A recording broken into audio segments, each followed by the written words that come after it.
Kung ang Amerika ay mayroong kinikilalang Spider-Man, atin namang kilalanin ang isang paniniwala mula sa isang gagamba ng mga bata sa Africa.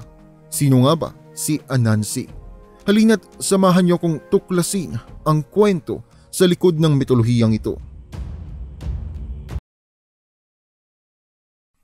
Si Anansi ang isa sa kinikilalang pinakamahalagang kwento mula sa West Africa, African American at Caribbean folklore. Ang paniniwala kay Anansi ay nagmula sa West Africa at ang mga kwento ng gagamba na ito ay kumalat hanggang Caribbean. Ang salitang Anansi ay nagmula sa Akan language na ang ibig sabihin ay spider. Ito ay nagsimula sa sub-region ng West Africa, kung minsan ay kinikilala din si Anansi sa iba pang pangalan tulad na lamang ng Ananse, Kwaku at Anansi. Ang kwento patungkol kay Anansi ay parte ng isang oral tradisyon dahil si Anansi ay kinikilalang nagtataglay ng skill at ng wisdom sa kanyang paraan ng pagsasalita. Ito ay naging pamilyar at pinahalagahan ng Ashanti oral culture. Dahil sa ganitong klaseng tradisyon na isinasagawa ng mga Ashanti, ang kwento ay nadala ng mga alipin na ibinenta noong Atlantic slave trade. Dahil dito, nakilala ng iba't ibang tao ang kwento at dinala sa kani-kanilang lugar. Ang Anansi ang naging simbolo sa pagiging matibay ng mga alipin noong unang panahon. Ang mga paraan ng mga alipin upang sila ay mabuhay ng matagal at makaligtas ay isa sa pinakakilalang gawain ni Anansi. Labis na pinapangalagaan ng mga Jamaican ng kwento na ito dahil sila ang naging sentro ng pang-aalipin ng mga Amerikano noong unang panahon. Si Anansi ay anak ng earth goddess na si Asase Ya at ang kanyang ama naman ay ang Diyos ng kalangitan na si Nyame. Napangasawa naman ni Anansi si Aso at mula sa kanila ay inilabas si Tekuma. Ang pagdating ito sa mundo at ang pakikipag-usap sa mga tao ang nagbibigay ng magandang aral mula sa kanyang mga kwento. Nakikita ni Anansi ang mundo bilang isang walang kasiyahan na lugar, kung kaya't napagtanto nito na ang mga tao ay hindi nagdadala ng kanilang sariling kwento dahil sa itinatabi ito ng kanyang ama sa kalangitan. Ito ang dahilan upang bumuo siya ng isang plano. Nag-ipon ito ng kanyang sapot at kinausap ang kanyang ama. Ipinahayag niya sa kanyang ama na ibibigay niya ang mga sapot sa mga tao upang ang mga ito ay makaalam ng ilang makabuluhang storya at mula doon ay mayroon silang makuhang aral. Natawa naman ang kanyang ama sa kanyang mga plano pero hindi niya pinayagan ng kanyang anak na gawin ang ninanais nito. Pero binigyan niya naman ito ng isang kasunduan. Isang kasunduan na inakala ng ama ni Anansi na mahirap para sa kanya. Ipinahayag ni Nyame, ang ama ni Anansi, na kailangan nitong mahuli ang 4 na nilalang kapalit ng pagbibigay ng kwento sa mga tao. Ang kailangan ni Nyame ay ang nakakatakot na nilalang na sina Unini na isang malaking ahas, isang osebo na isang gutom na leopard at isang nakamamatay na Moboro hornets at ang pinakahuli ay ang invisible na fairy na si Moasha. Ang kasunduan na ito ay tinanggap ni Anansi at sinimulan kagad niyang hanapin ang lahat ng pinapakuha ng kanyang ama. Pero sa loob ng isip ng kanyang ama ay imposibleng makuha niya ang lahat ng ito. Pero malakas naman ang tiwala ni Anansi na magagawa niya ito. Nag-isip siya ng paraan para mahuli niya ang mapanganib na nilalang. Naisip niya ang pinakamainam na paraan sa lahat, ang paggamit sa panlilinlang na talagang minaster nito. Inuna niya ang malaking ahas na si Unini. Nagpanggap si Anansi na mayroong kaaway dahil sa ingay at dahil na rin sa kuryosidad ng malaking ahas. Lumabas ito sa kanyang lungga para malaman kung ano ang ingay na kanyang naririnig. Hawak naman ni Anansi ang isang mahabang sanga.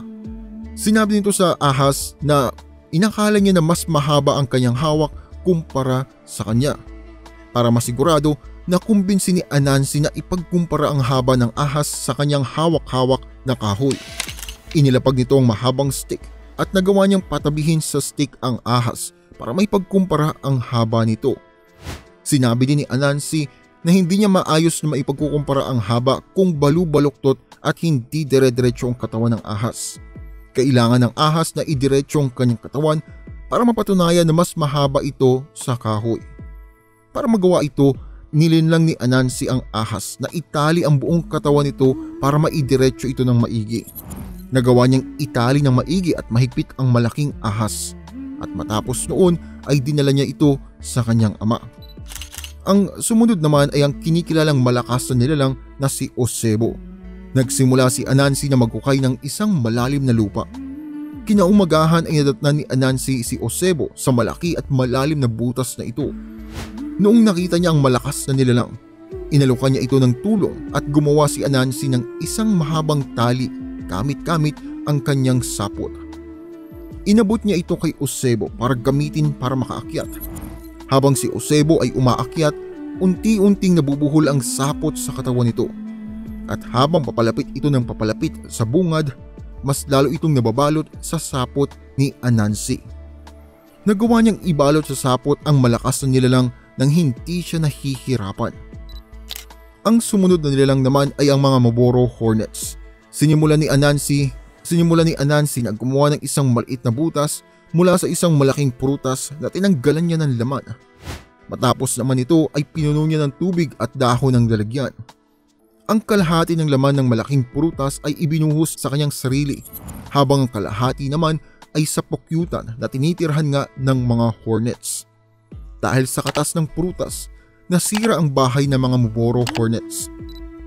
Noong mga Hornets ay nagsilabasan, sinalubong sila ni Anansi at pinahayag na ang tag-ulan ay maagang dumating at kanyang pinayuhan ng mga Hornets na maaring magtago sa ilalim ng lupa para hindi sila mabasa. At doon nga nagawa niyang makuha ang mga ito. Ang pinakahuli at pinakamahirap na pagsubok para kay Anansi ay ang paghuli sa isang invisible fairy na si Moasha. Alam nga ni Anansi na ito ang pinakamahirap na gawain, pero alam din ito kung ano ang maaaring gawin para mapadali ang kanyang paghuhuli dito. Gumawa ito ng isang bowl ng yam paste at itinali niya naman ito sa kanyang hita. Nakagawa ito ng peking gum baby at isang pagkain na paborito ng fairy, at ang tanging hihintay na lamang niya ay ang pagdating ng fairy.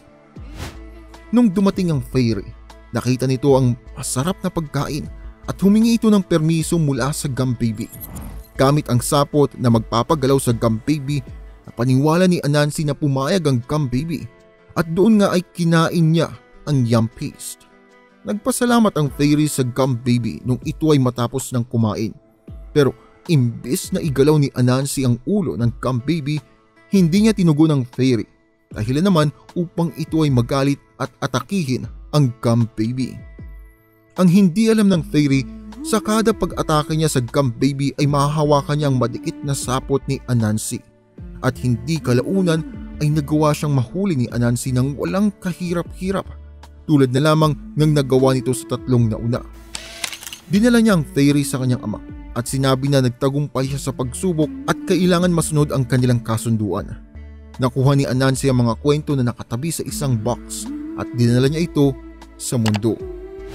Si Anansi ay isang gagamba at kung minsan naman ay isang tao. Kung minsan naman ay inilalarawan ito bilang isang taong gagamba na nagtataglay ng katawan ng gagamba at ulo ng tao.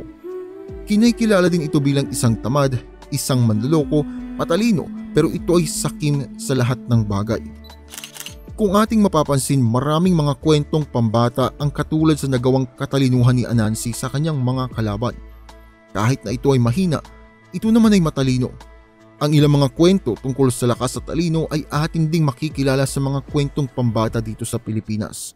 Halimbawa na lamang ang Matching at ang Pagong at ang Daga at ang Leon at marami pang iba.